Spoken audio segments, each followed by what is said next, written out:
We start first and foremost by praising the King, the Master, the Sustainer, the Creator of the seven heavens and the earth, the Giver, the Taker, the Maker, the Breaker, the one who watches everything, the one who sees everything, the one who has information about everything, that which you see and that which you don't.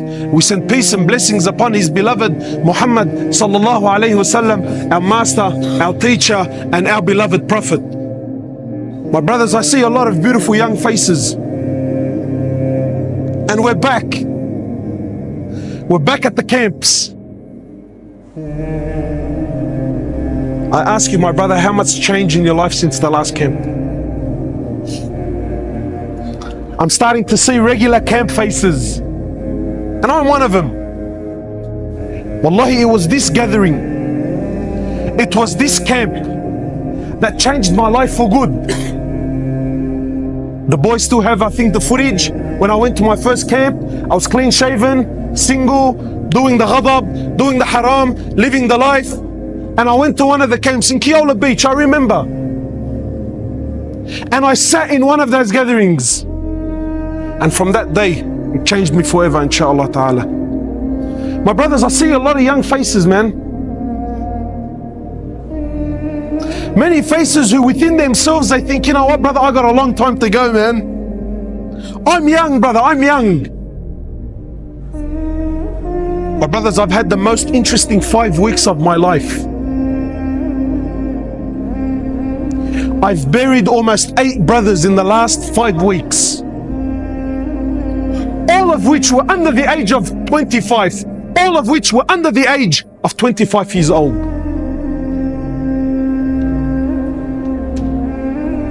And I didn't die because I was sick. I didn't die because, you know what, he had some illness that doctors couldn't work out. No, perfectly fine boys. Wallahi, one of them, 18 years old, built like a tank. We actually had to bend his legs when we put him into the ground. He was so big, we actually couldn't fit him into the hole. We actually had to bend his legs to get him in there.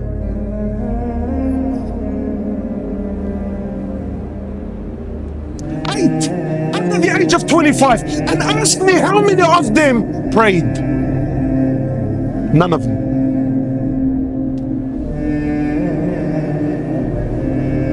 How many of them were familiar with Quran? None of them.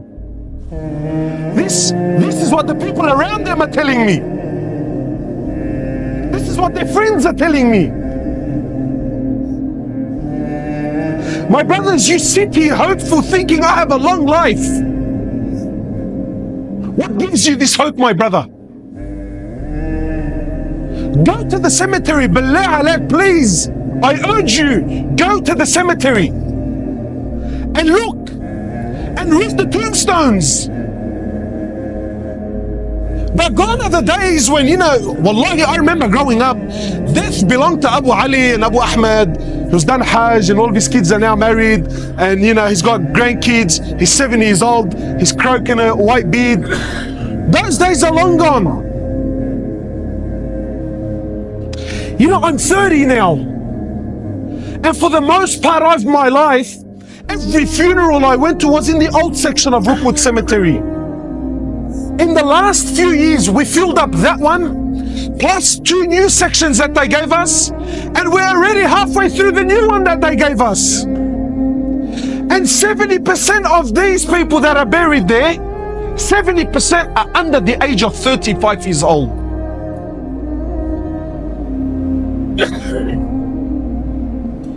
And yet we're still running amok in this world. We're still running amok. My brothers, life is serious, man. I hate to break it to you, wallahi. You know, I can sit here and give you this nice, beautiful talk with the Indian background dancers, Aflam Hindi. I can do that for you, inshallah, and make you feel good. You know, brothers tell me, brother, why have you become so pessimistic? Why don't you speak about the mercy of Allah, the rahmah of Allah? Give people hope. Sometimes hope in the wrong hands can actually destroy the person. one of the great companions of Muhammad sallallahu alayhi wasallam. I believe it was Mu'adh bin Jabal. I believe it was him. On his deathbed, khalas, last days in his life, he speaks between him and Allah. Conversation now between him and Allah. He says, Ya Allah, you know that I lived my whole life in fear of you. He says, Ya Allah, I lived my whole life in fear of you. And now, Ya Allah, I'm on my deathbed. Khalas, I'm dying, I'm going, I'm leaving. Now, Ya Allah, even if I wanted to do something I physically can't, say, Ya Allah, I'm asking now I'm knocking on the door of your rahmah. Ya Allah, now I'm knocking on the door of your mercy. He says, I lived my whole life in what? In fear. But now, Ya Allah, khalas, I've reached an age where even if I wanted to do something, I can't. I'm too old. I'm too fragile, I'm too brittle, I'm too sick, I actually can't get out of the bed. Now, Ya Allah, now at this moment of my life, I'm knocking on the door of your mercy. Ya Allah, I'm asking that you have rahmah upon me. I ask you, my brother, sincerely, did this companion not know the verses of rahmah? No, he knew it. But he knew, my brothers, that his life is serious. Brothers, you only get one shot. There's no coming back. There's no coming back. You only get one shot at life. The choice is yours. The choice is yours. Wallahi, wallahi. Brothers, I'm lowering them into the ground and the faces around me are crying and family is breaking down and people are in confusion. Wallah, it was an accident. Wallah, he wasn't supposed to be there. Brother, he was at the wrong place at the wrong time. This is rubbish. It's rubbish. My brothers, in Islam, there's no such thing as wrong place, wrong time. Do you know what you're saying? Indirectly, what you're saying is Allah made a mistake when a'udhu billah. No, my brother, he was at the right place at the right time, and that's how Allah subhanahu wa ta'ala wanted to take his life. So I ask you, my brother, how will you be when Allah subhanahu wa ta'ala takes your life? Why is it that we're 20 and 25 and 26 and 30 and we still feel like we're young? Brother, what made you young?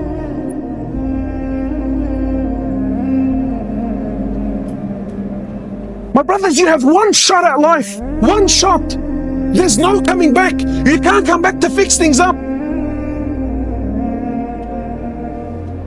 Please, my brother, wallahi, I'm begging you, not for my sake, for your sake, make it right, man. Make it right. My brothers, wallahi, I look into the eyes of the people in front of me and I know we've had a rough past. We've been down some bad roads. We've got enough to a bad start, but this is the place to make it right.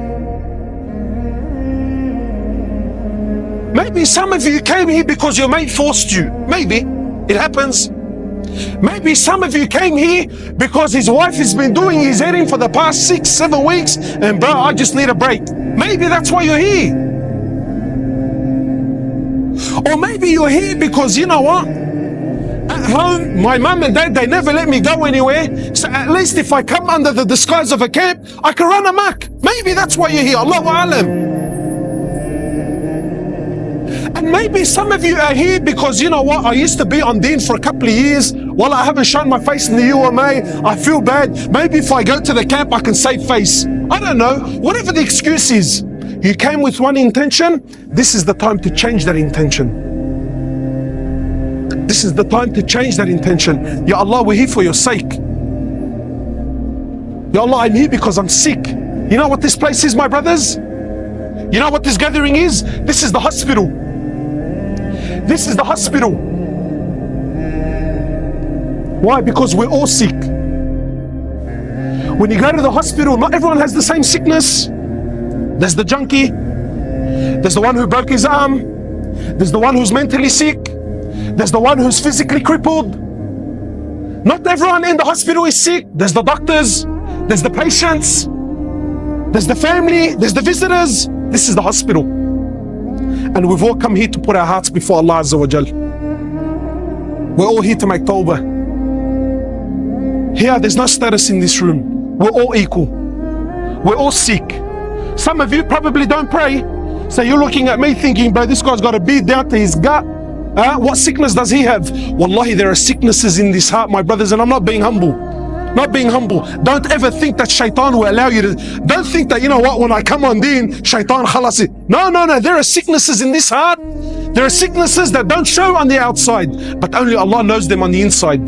There's pride, there's riyah, there's showing off, there's thinking I'm better than this person and better than. We're all sick. This is the hospital. And we've come here to fix this. And as brothers, we're here to support one another. I'm telling you, like I was telling you before, this camp changed my life. Before I came, was it in 05? Ahmed, was it in 05, my first camp?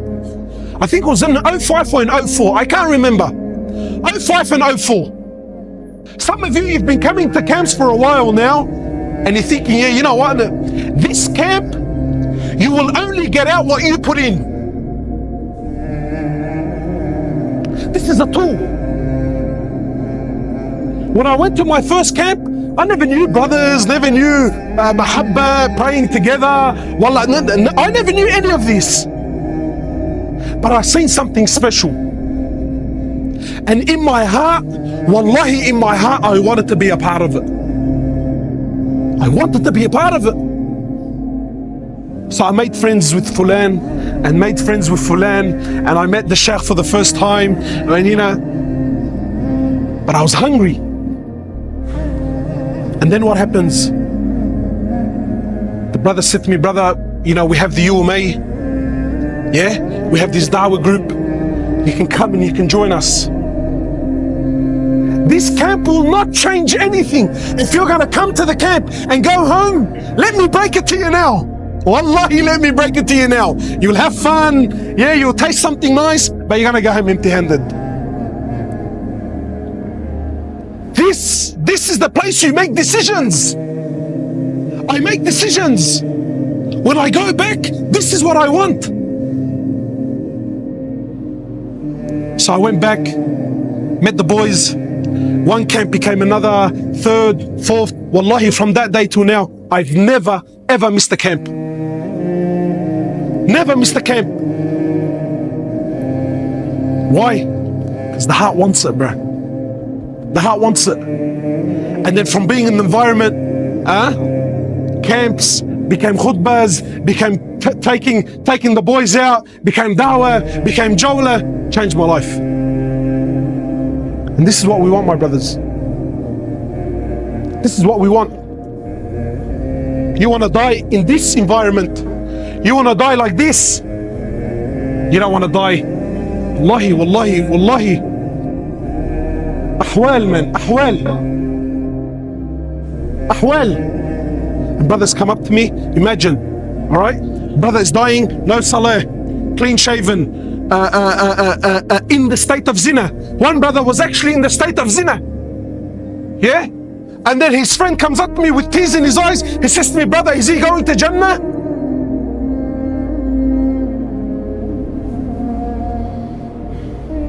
Man qala la ilaha illallah dakhala al-Jannah. My brother, if this is your understanding of deen, wallahi, you're in a world to hurt, man. Yes, man qala la ilaha illallah dakhala al-Jannah, yes. But there's a prerequisite, my brother.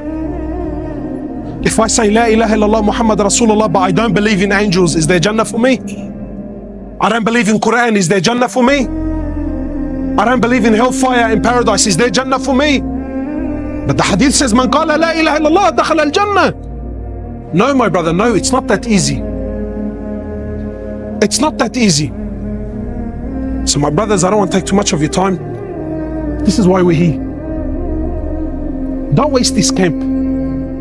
Don't waste it with foolish talk and, you know, no. If we're hanging out, we're here to speak about Allah.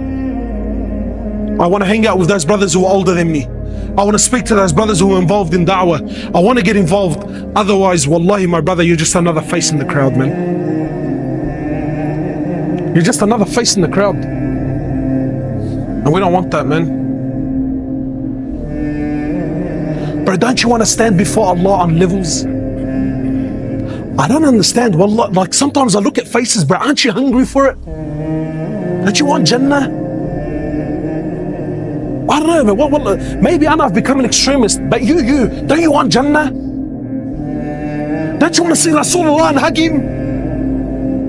Don't you want to run to the companions? Don't you want to meet him? Don't you want to say, I made it, bro, I made it. I made it. Rasulullah says, I long to see my brothers. Imagine Rasulullah standing with Sahaba, says, I long to see my brothers. Sahaba looked at each other and said, oh Prophet of Allah, aren't we your brothers? He says, no, you are my companions. My brothers are those who will come after me. They will believe in me though they've never seen me.